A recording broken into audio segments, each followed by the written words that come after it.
Olá, amigos! Bem-vindos ao canal Enigmas Bíblicos. Nosso Messias, o Senhor Jesus Cristo, já vinha suportando os sofrimentos causados pelos homens sanguinários de sua época. À medida que nos tornamos conscientes sobre as pessoas por trás da atroz crucificação de nosso Salvador, através dos testamentos na Bíblia, somos confrontados com uma pergunta perturbadora. O que aconteceu com esses homens que causaram a queda de nosso Messias? Neste vídeo, vamos aprofundar-nos nas mortes horríveis dos homens que mataram Jesus Cristo. Mas antes, peço que me apoie com seu gostei, sua inscrição e não se esqueça de ativar o sininho para não perder nenhum dos nossos próximos vídeos. Agora que já fez isso, vamos começar com o infame governador Pôncio Pilatos. Os historiadores sabem muito pouco sobre o cruel juiz que superou os gritos da multidão para condenar Jesus à morte, mas eles sabem que ele nasceu na Itália ou na Escócia. Além de servir como prefeito romano da Judéia, ele também foi o governador durante o ministério de Cristo. Segundo Filão de Alexandria, um filósofo judeu que viveu no ano 58 depois de Cristo, ele era um juiz horrível que roubava as pessoas, executava-as sem julgamento e era extremamente cruel.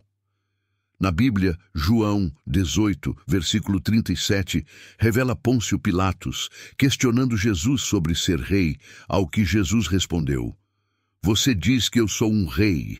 Para este propósito nasci e para este propósito vim ao mundo, para testemunhar a verdade."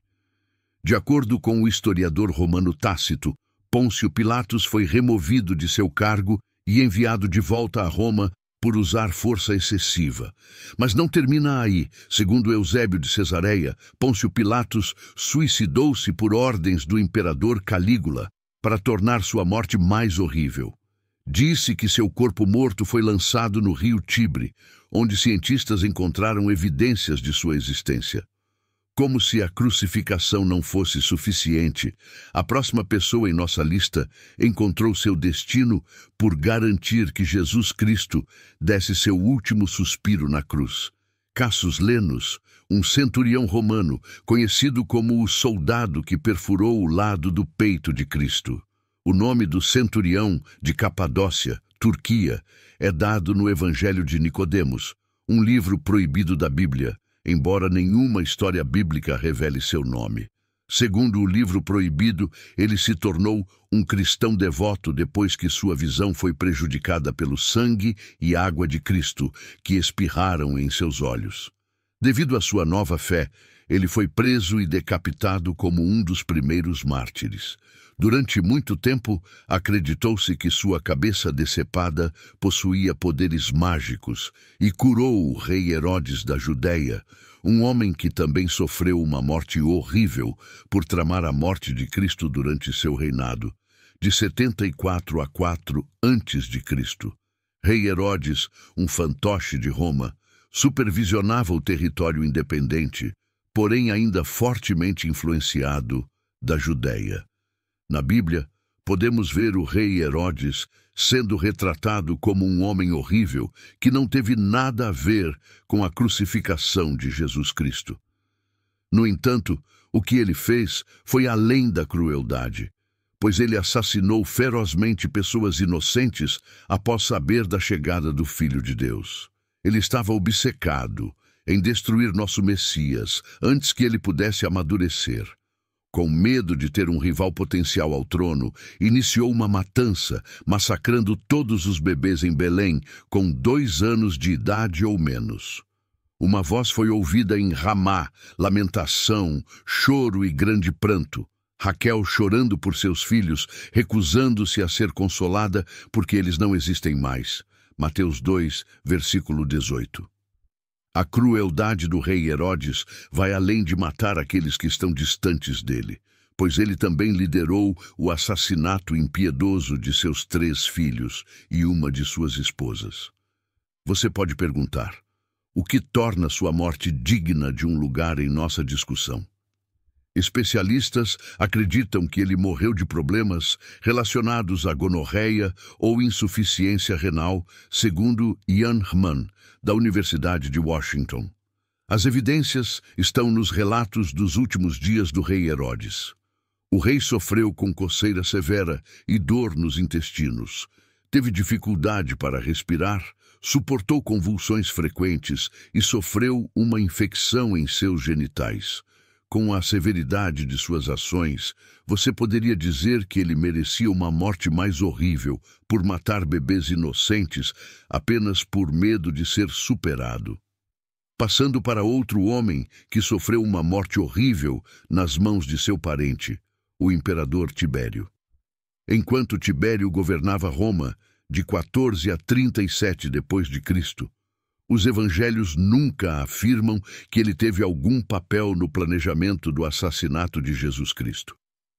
Pode não parecer importante agora, mas 2000 anos atrás, a Judéia estava muito distante dos assuntos de Roma.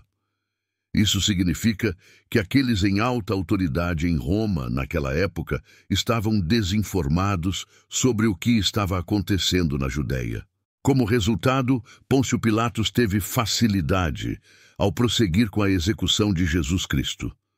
Por muitos anos após a morte de Cristo, os imperadores de Roma permaneceram no escuro sobre seu destino infeliz. Você poderia dizer que sua ignorância também causou a morte de nosso Messias. O historiador romano Suetônio afirma que o imperador Tibério foi envenenado, faminto e sufocado com um travesseiro por seu sobrinho neto Calígula, que se tornou um dos imperadores romanos mais infames. A seguir na lista está alguém que você poderia comparar a um amigo desleal, um dos seguidores de Cristo. O apóstolo Judas Iscariotes. Judas Iscariotes foi um dos 12 apóstolos de Cristo que entregou seu mestre às autoridades, levando-o à sua crucificação, em troca de 30 peças de prata. Judas ofereceu voluntariamente trair seu mestre, levando sem vergonha os soldados romanos ao jardim do Getsêmani e beijando Jesus, para que os soldados pudessem identificá-lo. Agora esse homem comprou um campo com o prêmio da iniquidade, e caindo de cabeça, ele estourou no meio e todas as suas entranhas se espalharam. Atos 1, versículo 18. Não muito tempo após sua traição, Judas Iscariotes morreu uma morte vergonhosa por se enforcar, depois de devolver as peças de ouro e se arrepender de suas ações. Disse que seu corpo pendurado sofreu uma decomposição horrível, com suas entranhas quase explodindo. O próximo traidor da divindade também é um dos discípulos de Cristo, o apóstolo Pedro. Enquanto a traição do apóstolo Pedro a Jesus Cristo não foi tão severa quanto a de Judas Iscariotes, ele ainda desempenhou um papel enorme na queda de Cristo. A história do apóstolo Pedro já não é desconhecida para a maioria de nós. A história de como ele negou vergonhosamente seu mestre 3 vezes enquanto Jesus estava sendo caçado. Quando uma serva perguntou sobre seu relacionamento e quando outras 2 pessoas perguntaram se ele estava com Jesus. Pedro não falhou em trair o divino. Embora tenha se sentido arrependido e lamentado suas ações mais tarde, ele continuou a negar Jesus nos momentos mais cruciais antes de sua morte. Mas como você acha que o apóstolo Pedro encontrou sua queda? Bem, não é tão diferente de como Jesus Cristo morreu. O apóstolo Pedro foi condenado à morte por crucificação pelo imperador Nero em Roma, no ano 64 depois de Cristo, com a intenção de replicar a morte de seu Salvador. No entanto, sentindo-se indigno de morrer da mesma maneira, o apóstolo Pedro foi crucificado de cabeça para baixo, tornando sua morte mais temível. Finalmente, llegamos al último hombre que fue responsable de la muerte de nuestro Salvador. Cuando Jesús fue condenado a la crucifixión durante su cautiverio, el sumo sacerdote José Caifás siguió la tradición judía y ordenó que fuera encarcelado en el templo hasta que un consejo de sacerdotes escuchara su caso. Con la clara intención de matar a Cristo de inmediato, el sumo sacerdote ejecutó su plan en secreto, y así el veredicto fue anunciado bajo el manto de la noche. Caifás y su suegro Anás conspiraron juntos para eliminar a nuestro Mesías, utilizando su influencia y poder como destacados líderes religiosos durante el ministerio de Cristo. Tras ser interrogado, Jesús fue llevado directamente ante Caifás, el sumo sacerdote, quien llevaba alrededor de 12 años en ese cargo.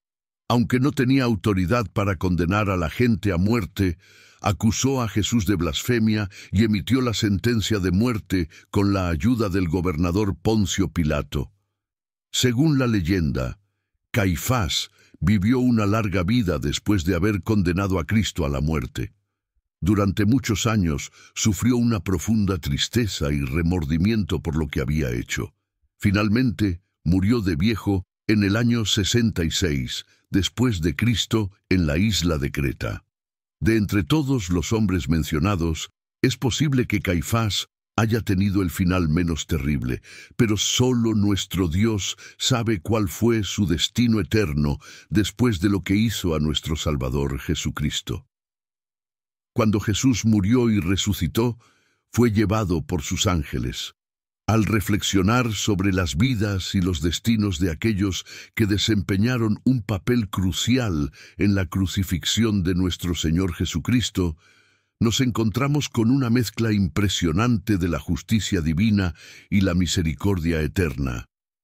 Esta historia no solo revela las acciones de quienes fueron directamente responsables de la muerte de Jesús, sino que también nos invita a reflexionar sobre las complejidades del arrepentimiento y la redención. Las historias de Poncio Pilato, Casio Lenus, el rey Herodes, el emperador Tiberio, Judas Iscariote, el apóstol Pedro y José Caifás destacan una verdad innegable. Las acciones humanas tienen consecuencias, tanto en este mundo como en el venidero. La Biblia nos enseña acerca de la justicia de Dios, que es tanto estricta como compasiva. Las trágicas muertes y las consecuencias eternas que enfrentaron quienes traicionaron o dañaron al Hijo de Dios subrayan la gravedad del pecado y la realidad de la justicia divina.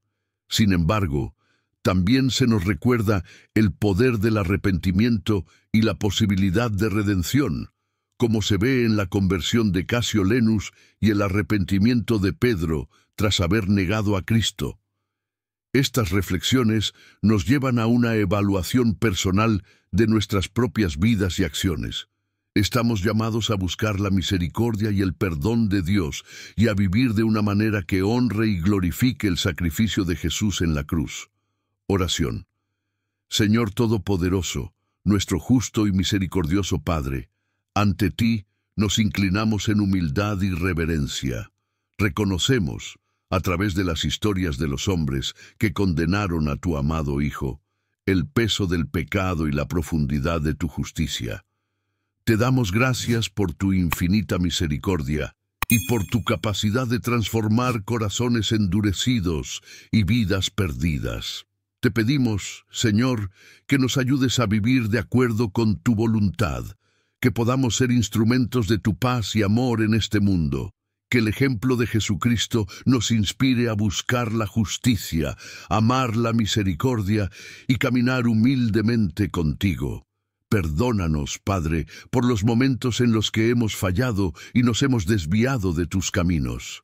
Renueva en nosotros un espíritu de arrepentimiento sincero y una fe inquebrantable. Que el recuerdo del sacrificio de tu Hijo nos motive a vivir vidas que te glorifiquen e inspiren a otros a buscarte. Guíanos, Señor, por los caminos de la rectitud y que podamos ser testigos de tu gracia y misericordia. En el nombre de Jesús, nuestro Salvador y Redentor, oramos. Amén. Si te ha gustado este video, no olvides apoyarme con tu suscripción, darle me gusta y compartir este contenido con tus amigos. Tus comentarios y reacciones nos ayudan a llegar a más personas. Juntos podemos iluminar más mentes y profundizar nuestro entendimiento. Gracias por estar aquí y que Dios te bendiga.